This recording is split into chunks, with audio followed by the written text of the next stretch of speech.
Now, we all know that Britain has problems: high inflation, record taxes, mortgage rates on the up, a housing crisis and an NHS in chaos. But one economist says tonight that everyone under 50 should seriously consider quitting Britain as the only way to have a better and more prosperous life. In a blistering newspaper column, Sam Ashworth-Hayes says the country is not just stagnating, it's fossilising. He writes, if young British people knew what was good for them, they'd be on the next plane out of the country. Is he right? Well, Sam joins me now alongside commentator Max Harrison.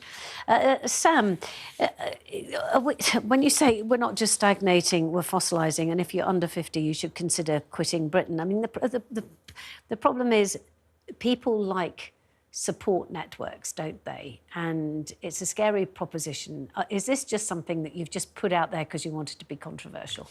No. Actually, my parents emigrated when I was young. We moved abroad. We lived abroad for several years. We came back. And I would seriously consider doing it again. It was a great experience. And I would, this time, probably remain overseas, as quite a lot of my family members have done. What did they do, though? Well, we moved to Australia for a while and worked there. To do what? My parents were working in landscaping, actually. Oh, right. And that was a desired skill over there at the time. Yeah, but look, the case, I think, is quite straightforward. Britain's economy has been absolutely sclerotic for about 15 years now. If you look at real wages, they are still below their peak in 2008. Growth has been anemic. House prices are rising. The cost of living is rising. Yep. And there seems to be so little political will to deal with any of this. And the state of the public service is getting steadily worse, even as the tax burden rises inexorably, and it's going to keep rising as the population ages. So if you are under the age of 50 and you're looking at what your next job could be, and you're maybe thinking of making something of a change anyway, you should seriously consider looking abroad to somewhere like America, like Australia, where you can get a higher pay, better public services, and a better standard of living. Impossible, terribly difficult to get into those countries, though, isn't it? I mean, to start working there. I mean, either of them, America or Australia, for example. It can be, but there's other countries you can look at as well. You can look at large parts of Europe, where you may be able to get a visa for it. You can look abroad to Canada.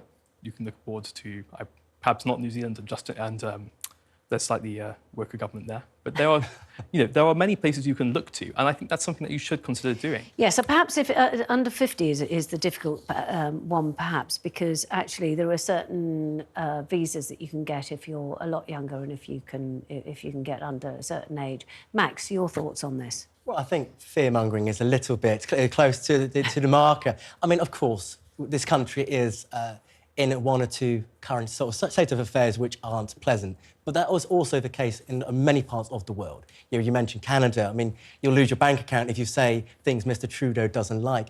I mean, we are the country of Churchill, of Bader, of Guy Gibson.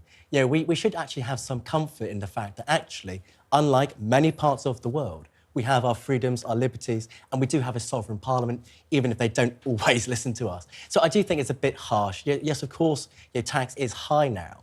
And it is the highest, I think, since the Second World War.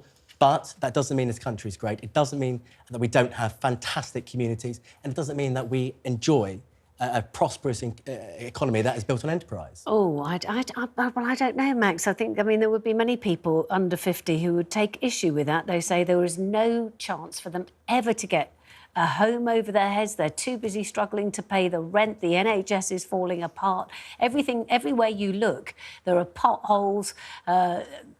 All those years of austerity seem to have left sort of holes in other sort of sections. And, you could argue that what Sam's saying is actually just something sensible that people should at least consider. No, of course, the last 13 years haven't been great. And you're right, we have had unnecessary austerity measures and we have had draconian measures put down our throats in the last couple of years as well. But that doesn't mean, actually, the backbone of this country isn't brilliant, because it is absolutely fantastic and we are very lucky and privileged to be able to live here. And I understand the sentiment and put forward, but I don't also like this idea of Little England, that we aren't great, that we aren't an envy of the world, when actually we are.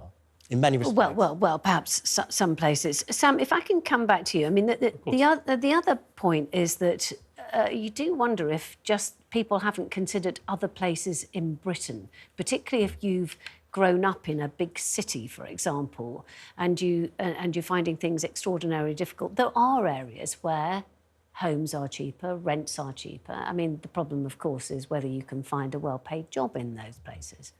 Yeah, I think that's you basically hit the nail on the head there. Thanks. Where places, yeah, where homes are cheaper tends to be a function of the fact there isn't the demands there, and that tends to be a function in turn of the fact that there aren't the jobs there, or they're not necessarily places people want to live. They can be quite remote. They're hard to get to. It's hard to get to see your family. Yeah. And if you're going to move somewhere slightly remote and hard to get to, again, you can do so much more prosperously overseas. And when people sort of say Britain is a prosperous country, it's like, well, yes, it is, but it's falling out quite far behind the countries if you think of as our natural peers. The gap in incomes between Britain and America is twice the size of the gap between Britain and Romania. Now, if you think about how many people come from Romania to Britain seeking a better life, you should start sort of thinking about perhaps you should want that for yourself and start moving to the States. Yeah. Actually, Tessa, you're so desperate to get in here. You make a very good point. I'm married to Romania. My PhD is in British-Romanian relations, and I went out to Romania for the first time aged 18 just after the revolution. I felt like the queen. The pound literally bought me anything that was available to buy, not very much. It is the most extraordinary turnaround in 30 years. That country is roaring. 4.8% growth. Its migrants, they had the biggest diaspora in the world, I think, except for Syria, are returning. They're being literally bribed back by money from the EU. It's a story of two tales here. And I'm going to ask him, please, can we live in Romania? Please. He won't. He's kind of got that weird, Romanians always prefer it out of their own country. And also the problem is that, in general, we're not very good at learning other languages. This is the other thing that I wanted to say. 47% fall in students taking, for example, German. Ditto, almost the equivalent in French. We are not skilling our children up to be able to take advantage, which is why you said in your list, America, all the Anglophone countries, because we all know fine well that it's our Achilles heel. We just don't do it. And the age you're meant to start doing it, guess what is the age, the ideal age to start learning a second language? 2. No. 10? No. I'm going to go 5. Yeah. 4. 7. And yet we're lucky if we scrape in at secondary school with a teacher who probably came from Scotland and pretends she's a French teacher. Really, that's the state of things. Max, I mean, that is the thing, isn't it? If we actually did, if our education system actually concentrated on other languages, then perhaps this would be an easy way to actually, apart from anything else, expand our knowledge of other places and actually kind of bring back a few more skills. No, of course, and you've got to remember that Britain is built on the backbone of immigration and that we have benefited wholly from other cultures and other parts of the world coming in. And, of course, people going out would experience different themes and natures as well. But the point I've got to make, I have to advocate, is that, where are people going? We have a 4% unemployment. I think Romania is on a 7%. We'll talk about the rest of the EU. Spain's on 13% unemployment, and I think Greece is on a similar path. There's not a lot of options out there in the real world. And you talk about America as well. That's actually, I've got to counter you there. Romania is...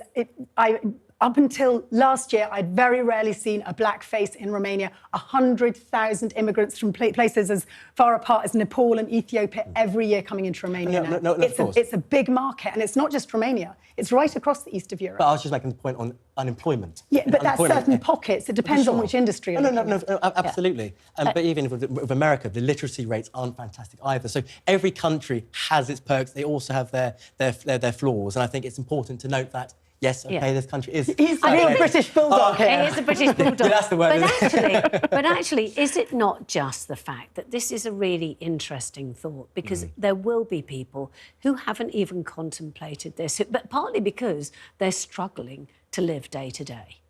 Yeah, I think it's something that... it's a sort of decision that occasionally takes something to jolt you into. Exactly. And, part of the reason I wrote this is actually suddenly realising that quite a few of my friends were doing it. They've moved to Germany, they've moved to America, they've moved to Canada, they've moved to Australia, and you sort of, move to Dubai, and you suddenly sort of think, gosh, I'm starting to get left behind here. I think it's probably easier, though, as well. I mean, I don't know what these friends of yours who moved did, but the friends of mine who've moved elsewhere have been offered jobs first, and then they go with the job, and then they stay in these places. And it is a darn sight easier if your company, for example, says, don't suppose you fancy going over to, I don't know, Frankfurt or wherever, and off you trot, and then you go, really like it here. Yeah, and of course, that's something you can absolutely do. Go work for an American company that might get post you to New York. Yeah. James, ever lived Yeah, in no, I Wales? think the most interesting thing about Sam's article was the fact it was under 50s. And I do think in Britain we have a really skewed social contract where it's really imbalanced for young people against old people. You see today with the announcement on the triple lock, 1 in 5... The triple lock and the pensions Yeah. triple course, lock. going to be protected in terms of 8% Here, for next here. year with pensions. 1 in 5 pensioners now are millionaires. Compare that with the lot given to the under 40s, and I would say that Britain, needs its future young workers, and if we're not going to look after them, they will go where the money goes and jobs go elsewhere. Yeah, I exactly. really echo that. There's an intergenerational wealth gap, and none of us address it, and neither political party ever addresses it. I wonder why not, because those who vote tend to be over a certain age. Interesting you've put it at 50, though. That was because the thing about 50s is that we know that in Britain, the over 50s are finding it very difficult to find work. Quite a lot of people actually even dropped out, didn't they? And that's the thing. So I was just wondering why you put it at 50 and not even 30. I think my personal experience is that people can move overseas in their 40s and be quite successful. I chose 50 basically because I thought, well, at that point, that's a point at which you'll start to really put down roots and think about retirement in the country, and then perhaps the upheaval of moving Right, abroad. OK. So it was about, yes, because I was just thinking about 50. By that time, you've got children, perhaps if you had them late, then sort of 10, 11. And that's a difficult thing when you're trying to move them to a different country, fit them into a school. Except that's really good for children. All the research says expose your children to different languages, different cultures. This is, by the way, an argument I regularly have at home. And as you can see, I've lost it because I'm here. You're very passionate. It's very good. I like it. But are your children bilingual? They are, yeah. But no, by the way, that is something, it's called a mother tongue for a reason. Generally, if the man in the family is speaking the minor language, i.e. not the dominant language, it won't get handed on to the children. Men are... Forgive me, but they're quite lazy, Penny. And also, I think... Look at them all smiling. I couldn't get comments, to be honest. I tried to scrub And up. they tend, and they want an immediate connection with their children. They speak the dominant language, which is English. So I'm afraid I've thrown money at the problem. Right. There's nothing you can't do on Zoom or with Netflix. Most things are dubbed. We're very glad you're staying here in the UK. So Thank you for that, James. But so if you want your children to be exposed to, for instance, cartoons in French, they're there on Netflix. You just need to click and find them. It's really one step away. We've not got an excuse. Yeah, we don't have the teaching staff, but we can home learn. Well, I think we're going to leave it there. Thank you very much. What a fascinating conversation. Sam, Max, you two are staying with me.